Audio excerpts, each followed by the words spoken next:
السلام علیکم ورحمۃ اللہ وبرکاتہ ان الحمد للہ نحمده ونستعینه ونستغفره ونعوذ باللہ من شرور انفسنا ومن سیئات اعمالنا من يهده اللہ فلا مضل له ومن يضلل فلا هادی له واشهد ان لا الہ الا اللہ وحدہ لا شریک له واشهد ان محمدا عبدہ ورسولہ یا ایہا الذین آمنوا اتقوا اللہ حق تقاتہ ولا تموتن الا وانتم مسلمون یا ایہا الناس اتقوا ربکم الذی خلقکم من نفس واحدۃ وخلق منها زوجها وبث منہما رجالا کثیرا ونساء واتقوا اللہ الذی تساءلون به والارحام ان اللہ کان علیکم رقیبا یا ایہا الذین آمنوا اتقوا اللہ وقولوا قولا سدیدا یصلح لکم اعمالکم ویغفر لکم ذنوبکم ومن یطع اللہ ورسولہ فقد فاز فوزا عظیما اما بعد فإن خیر الحدیث کتاب اللہ وخیر الہدی ہدی محمد صلی اللہ علیہ وسلم وشر الامور محدثاتها وكل محدثة بدعة وكل بدعة ضلالة وكل ضلالة في النار۔ آج کی اس مبارک نکاح کی مجلس میں محترم جمال الدین مرحوم کے اہل خانہ، رشتہ داران اور متعلقین اور ایسے ہی عزیزم صفات حسین کے اہل خانہ، رشتہ داران و متعلقین اور دیگر فاضل علماء کرام، یہ مجلس اس اعتبار سے بہت اہم ہے ہمارے اور آپ کے لیے کہ ہم کو اور آپ کو اللہ کی طرف سے تقوی کی تلقین اور وصیت ہے۔ تقوی کی تلقین اور وصیت ہمارا رب ہمیں کرتا ہے، اور کسی بھی مجلس میں، کسی بھی وعظ اور نصیحت میں، کسی بھی بیان میں جب ہمیں یقینی طور پر، تاکیدی طور پر اور تکرار کے ساتھ تقوی کی وصیت کی جاتی ہو اللہ کی طرف سے، نبی صلی اللہ علیہ وسلم کی طرف سے، تو ہمارا یہ احساس جاگنا چاہیے کہ ہمیں اللہ تعالیٰ بار بار جب ہمیں تقوی کی وصیت کرتا ہے تو ہماری زندگی میں تقوی کی کیا حیثیت ہے، ہم تقوی کو کیا سمجھتے ہیں۔ میرے بھائیو، تقوی ہی اصل ہے، تقوی ہی اصل ہے، تقوی ہی اصل توحید ہے، تقوی ہی اتباع سنت کا اصل نام ہے، تقوی ہی حقوق کو جاننا اور ادا کرنا ہے۔ تقوی ہے تو ہمارے لیے کامیابی ہے، تقوی نہیں ہے تو دنیا کے سارے سورسز ہمارے لیے کچھ کام آنے والے نہیں ہیں۔ اگر دنیا میں کچھ کام بھی آئے تو حقیقت میں ہماری دنیا بھی بہتر نہیں ہوگی۔ دیکھیے، ہم دنیا میں اتنے چہرے ہمارے ایک دوسرے کے جانے پہچانے، ایک دوسرے کے رشتے ناطے کے، ہمارے آپ کے چہرے تعلقات کے، لیکن دیکھیے اندر دلوں میں کتنے فساد اور ہمارے تعلقات اور معمولات میں کتنا بگاڑ ہیں۔ یہ کہنے کی چیز نہیں ہے، یہ سوچنے کی چیز ہے کہ ہم کتنے آپس میں ایک دوسرے سے اور ایک دوسرے کے حقوق اور ان کی رائٹس کے تعلق سے کتنے لاپرواہ ہیں یا حدوں کو پھلاگے ہوئے ہیں۔ اس کی وجہ یہی ہے کہ ہم اللہ تعالیٰ سے ڈرتے نہیں، اللہ کے حکم کی پرواہ نہیں کرتے، پابندی نہیں کرتے، اور اس بات کا یقین بھی نہیں رکھتے۔ بہت سارے گناہوں کے تعلق سے تو احساس رہتا ہے یہ گناہ ہے۔ میں تو عام طور پر یہ سمجھتا ہوں کہ لوگ یہ سمجھتے ہی نہیں ہیں کہ تقوی ہی ہماری کامیابی کی، دنیا کی بھی کنجی ہے اور آخرت کی بھی کنجی ہے۔ مسلمانوں کے مسئلے، ہمارے مسئلے تقوی کے بغیر نہیں حل ہوں گے، اور اگر ہم دوسرے راستوں سے، دوسری شکل سے، دوسرے سورسز سے اور اس پر بھروسہ کر کے یہ چاہیں کہ ہماری دنیا بہتر ہو جائے، ہماری سیاست بہتر ہو جائے، ہماری آخرت بہتر ہو جائے، ہمارا نیٹ ورک بہتر ہو جائے، ہماری قوت ہو جائے، تو یہ نہیں ہو سکتا، یہ نہیں ہو سکتا۔ ہمارے مسئلوں کا حل اللہ تعالیٰ نے تقوی میں رکھا ہے، اور ہمیں حکم ہے کہ جہاں رہیں، جس حال میں رہیں، خوشی میں رہیں، غمی میں رہیں، جہاں رہیں اللہ تعالیٰ سے ڈرتے رہیں، یعنی اس کے حکم کی پابندی کرتے رہیں، اور جن چیزوں سے روکا ہے اس سے بچتے رہیں۔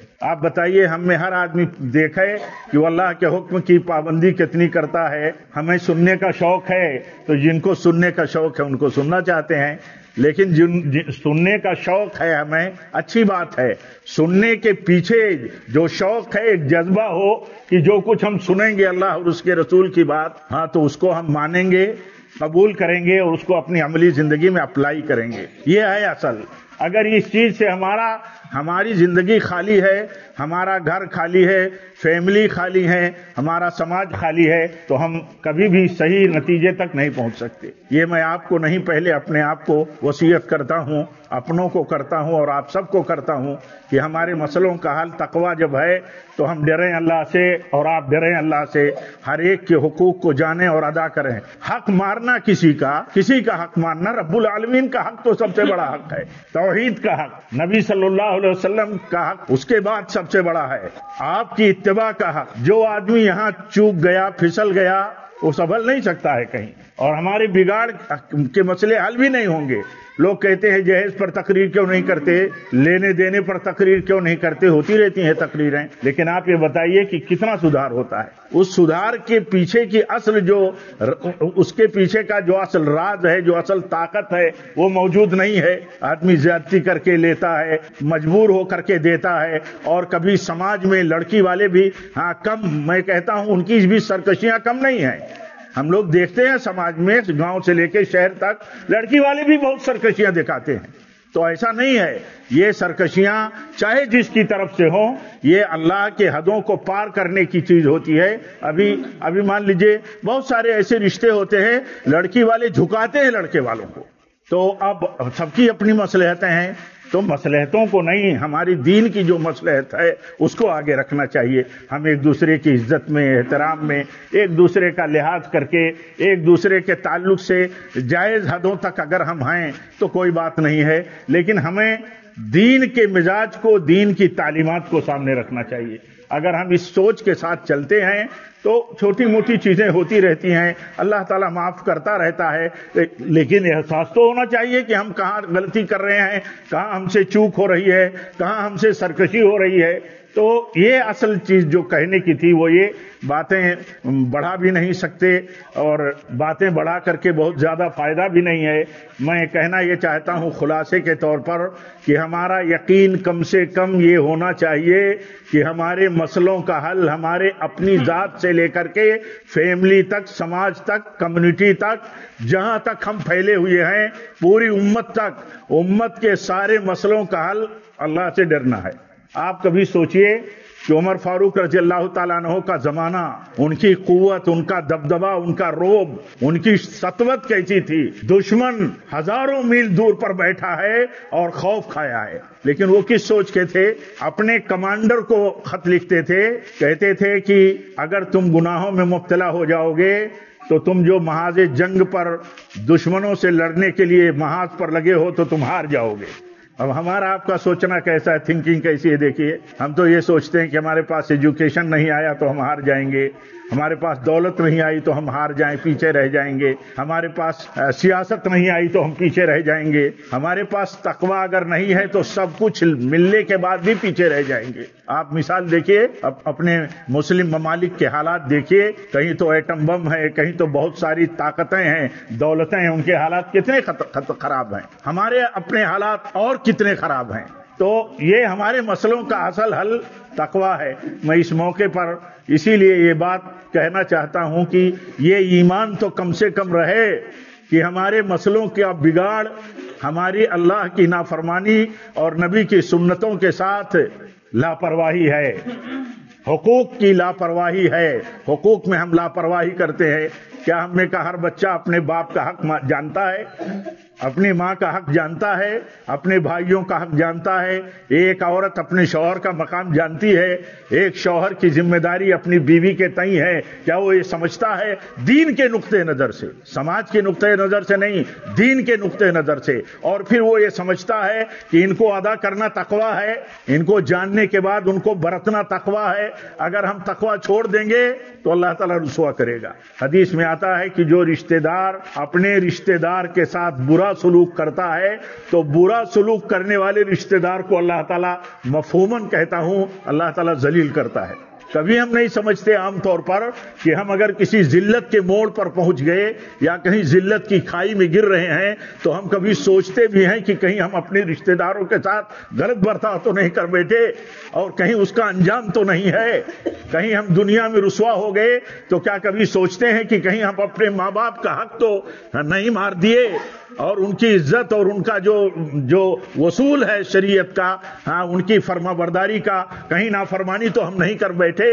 جریج کا واقعہ ہم سنتے رہتے ہیں، جریج نے مانا آخر میں کہ میری ماں کی بد دعا تھی کہ مجھے مارا گیا، ذلیل کیا گیا، گھسیٹا گیا، ساری قوم میں رسوا کیا گیا، یہ میری ماں کی بد دعا تھی۔ میں سمجھتا ہوں آج اتنا بھی سوچنے کے لیے ہم تیار نہیں ہیں، عام طور پر ہمارے بچے نہیں تیار ہیں کہ ہم کہیں رسوائی سے دو چار ہوتے ہیں تو یہ سوچیں کہ کہیں ہمارے ماں باپ کی بد دعا اور ناراضگی تو نہیں ہے۔ تو یہ سب چیزیں اصل ہیں، ان چیزوں کا اگر ہم خیال نہیں کریں گے تو ہم اجتماعی طور پر جو سوچتے رہتے ہیں ہم بہت پیچھے چلے گئے، رسوا ہو گئے، مغلوب ہو گئے، ہار گئے، یہ ساری چیزیں ہم ہارتے رہتے ہیں، اکثر مرحلوں میں ہم اب دن بدن ہارتے جا رہے ہیں۔ تو اس کی وجہ یہ ہے کہ دنیا میں ہم آگے بڑھتے جا رہے ہیں اور دین میں ہم پیچھے ہٹتے جا رہے ہیں۔ دنیا بہت تیزی سے، آپ اپنا علاقہ دیکھیے، دنیا میں کتنا ڈیولپمنٹ ہے، آپ کی ریچ، آپ کی قوت خرید بڑھ گئی، دولت آ گئی، لیکن آپ دیکھیے دین میں کتنے پیچھے چلے گئے۔ تو یہ خطرناک چیز ہے، دین میں آگے اگر نہیں آیا آدمی اور دنیا میں آگے جا رہا ہے، دنیا کے ساتھ دین میں بھی آگے آئے وہ۔ آج اتنی دولتیں ہیں۔ ایک گاؤں میں گیا تو کسی نے کہا مولوی صاحب ہمارے ہاں چٹائی نہیں ہے، تو میں نے کہا اچھی بات ہے، لیکن یہ بتاؤ کہ آپ کے ہاں ایسی بات میں آپ کے ہاں کوئی کھیت ووت بکتا ہے؟ کیا بھاؤ بکتا ہے؟ تو کہا 10 لاکھ 12 لاکھ۔ تو میں نے کہا اگر 2-4 بیگھا بکنے والا ہو، لینا ہو کسی کو، تو کہا مولوی صاحب پتہ نہیں چلے گا، رات میں اگر پتہ چلے تو راتوں رات بک جائے گا، صبح رجسٹری ہو جائے گی۔ گاؤں میں ایک طرف دولت اتنی ہے اور دوسرے چٹائی تک کے لیے لوگ سوچتے ہیں کہ کہیں باہر سے کوئی بھیج دیتا، کوئی مشروعی چٹائی آ جاتی۔ یہ حالت ہے، یہ دین کے تعلق سے یہ مسئلہ ہے، اور اپنے گھروں کے تعلق سے، اپنے پروگراموں کے تعلق سے، اپنے شادی اپنے بیاہ کے تعلق سے، ہر گھر میں یہ ساری چیزیں چلتی رہتی ہیں۔